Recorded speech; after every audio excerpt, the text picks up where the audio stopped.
세 곡의 노래를 이어서 전해드렸습니다.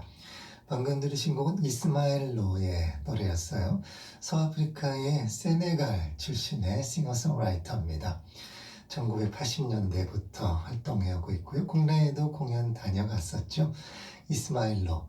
그가 작사, 작곡하고 1991년에 발표한 노래인데요. 따샤본.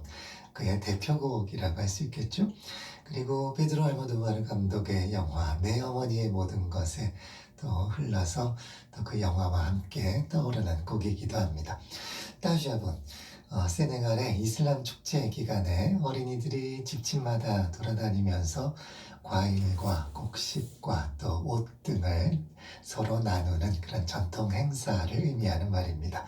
이스마일 로의 따샤본이었고요.